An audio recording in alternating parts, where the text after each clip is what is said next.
What is up, guys? Today we're going to be talking about some of the best budget phones that you can get from Xiaomi. So let's go ahead and get started with one of my favorites, the Redmi 9. This phone is 130 bucks. I believe it's the cheapest phone on this list, and it's 100% worth the money. It is a excellent phone.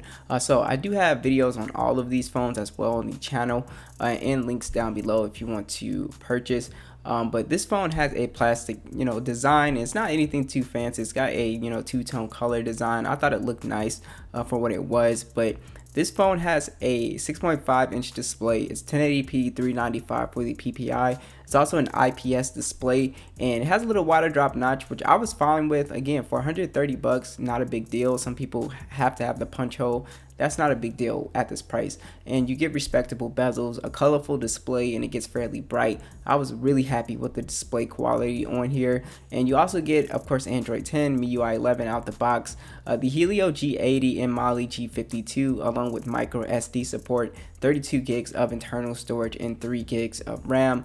Basically, the phone is pretty speedy, and again, this is a budget phone, so you're not gonna be like going hard multitasking and pushing it. It's not really for that. This is more of a casual use phone, but I didn't have any issues, casually playing games and stuff like that, web browsing, video watching, all of your basic stuff.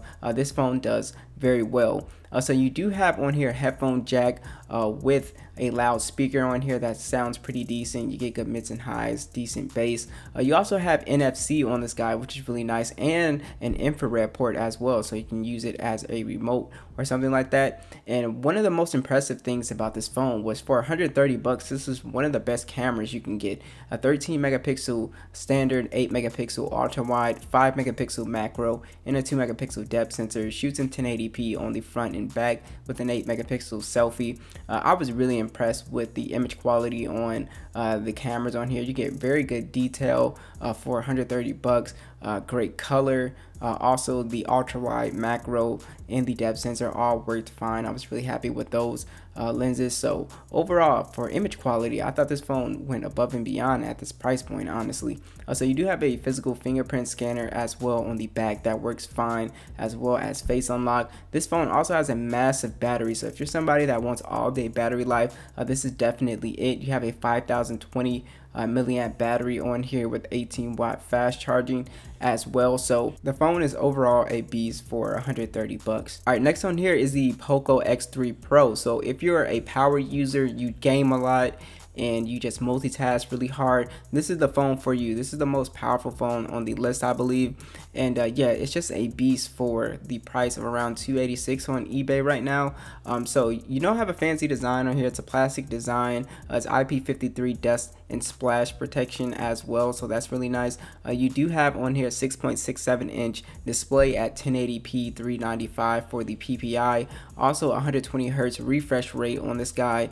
So the display is going to be silky smooth when you're scrolling, swiping, and playing games that are compatible with that. Also, the screen is fairly bright. You do have a punch hole, which is really nice. So you get Android 11 and MIUI 12 out of the box with the Snapdragon 860 and the Adreno 640. So very powerful processor for this price point. You also get micro SD support and 128 gigs of internal storage along with 6 gigs of RAM. This phone also has some super loud stereo speakers as well, very impressive. Bass quality, mids and highs, it sounds really good, guys. And you also have a headphone jack on board with NFC and an infrared port as well. So this phone packs a lot of features. So you do have on here a physical fingerprint scanner built into the power button, which I love. It works very fast, and you also have that option to do face unlock as well. The cameras on this phone is perfectly fine. It takes pictures that you would expect at this price point. So you have a 48 megapixel standard, 8 megapixel ultra wide, a 2 megapixel macro and depth sensor, 4K video, and then a 20 megapixel selfie with 1080p video. I was really happy with the image quality. I think anybody that just takes their phone out and wants to snap a photo casually, then this phone is going to be great, and it looks really good if you're in good lighting as well. Ultra wide is fine. The macro could be a little bit better to me. You can't really get that close in on shots, but overall, I think the cameras are fine. So you do have a 5160 milliamp battery, a massive battery on this phone with fast charging as well at 33 watts. So it charges really fast too. And battery life is definitely an all day for anybody really. So if you want a powerful phone with great specs, high refresh rate, then this is definitely one to check out. Next is the POCO M3. So this phone you can find for around 160, and this phone is a beast for several reasons, but the design, it does have sort of like an out there design. It doesn't look like any other phone, especially from the back. With the kind of big camera module thing going on with the big POCO branding. You do have a plastic design on here, which is fine. It's a IPS display at 6.5 inches, 1080p, 395 for the PPI. Had zero issues with the display. It's about a drop notch. You get respectable bezels on here. This phone does have Android 10, MIUI 12 out of the box with the Snapdragon 662 and Adreno 610. Again, this is not like a power user phone or anything, but I found it fine for just navigating, doing your basic things. Casual gaming on here is fine as well, so I didn't find an issue with performance. You do have micro SD support, 64 gigs of internal storage, and 4 or 6 gigs of RAM depending on which version you get. Now you do have on here very loud stereo speakers on here. And you also have a headphone jack as well, which is really nice. So it's kind of interesting that you get stereo speakers on a phone that's cheap. But this phone does not have NFC. So you're somebody that relies on mobile payments. That is not here, but you do have the infrared port as well. You have the fingerprint scanner as well on this guy's side mounted, which works really well. The cameras on here are actually pretty decent. Again, not crazy, but they're pretty good for what they are. 48 megapixel standard, 2 megapixel macro, and a 2 megapixel depth.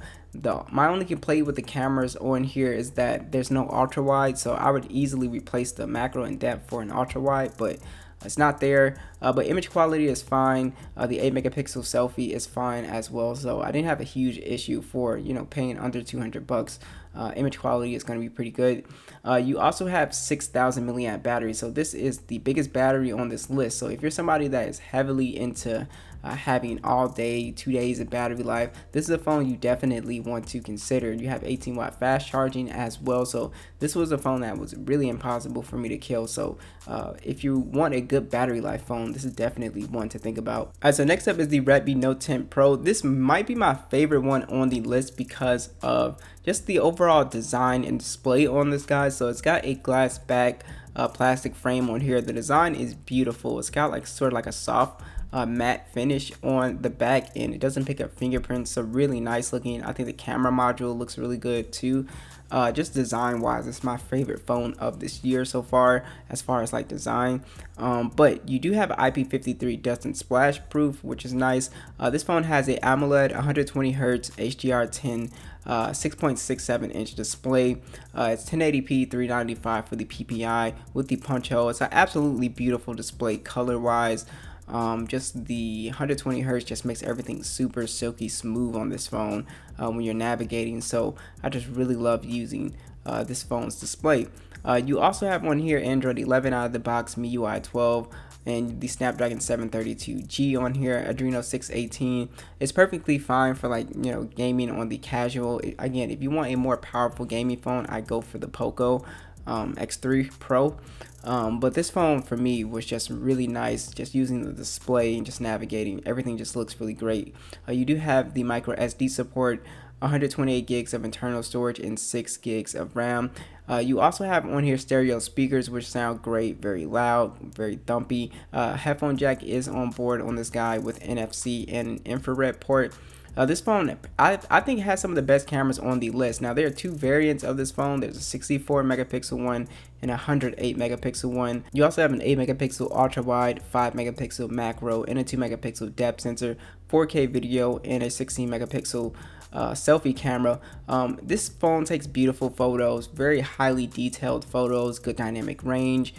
Just good image processing overall. I was really happy with how images came out, especially with the ultra wide was really great. Video was pretty solid on here as well. The selfie camera took really good photos, so I was just super happy with the amount of detail that you can squeeze out of this phone. You also have a physical fingerprint sensor on the power button, which works fine. You can also use face unlock. And lastly, this phone does have a massive battery as well at 5020 milliamps, a really good fast charging speeds at 33 watts as well. So this is definitely an all-day phone for a casual user. So I just really like this phone design wise, cameras, display. I think this one has a full overall package. All right, lastly is the Redmi Note 8 Pro. I was gonna put the 9S or the 9 Pro, but I'm gonna just keep it real. I like this phone more than both of those. So this is a phone that I've always kept around because I just like the design on it, especially the pearl white color that I got. It's just really nice looking to me. So you do have on here, like I said, glass bag and a plastic frame. It just feels really solid in the hand.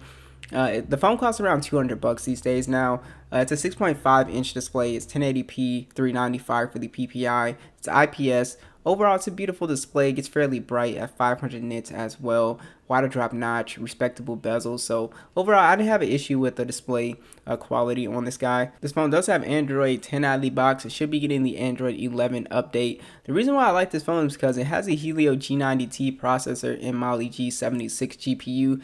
These are still very fast and powerful CPU and GPU combos. So basically, this phone can still play a lot of games on high settings, and it just blazes through MIUI 12 with no problem. So I was really happy with performance on this phone, even in 2021. So you do have micro SD support. Depending on which model you get 64 or 128 gigs, 6 gigs of RAM. You also get a headphone jack along with just a single firing speaker, which sounds pretty decent. You do have NFC on board with the infrared port, as well as a physical fingerprint sensor on the back, which works fine. I think the cameras are still great. You have a quad camera setup, a 64 megapixel standard, 8 megapixel ultra wide, a 2 megapixel macro and depth sensor at 4K, and you also have a 20 megapixel selfie at 1080p. I think it still takes great photos, very detailed photos, really good ultra wide shots. I don't think the macro sensor is that great on this phone, but it's fine for what it is. You do have on here a pretty good video as well. And battery life is okay on this guy. It's a 4,500 milliamp battery, 18 watt fast charging. I usually get around like 7 hours and 30 minutes of screen on time. So that's definitely a day for like a lighter user. So yeah, the Redmi Note 8 Pro is just overall super solid and fast, good cameras. So it's just a really good phone overall. So thanks for watching this video, and I'll catch you guys in the next one.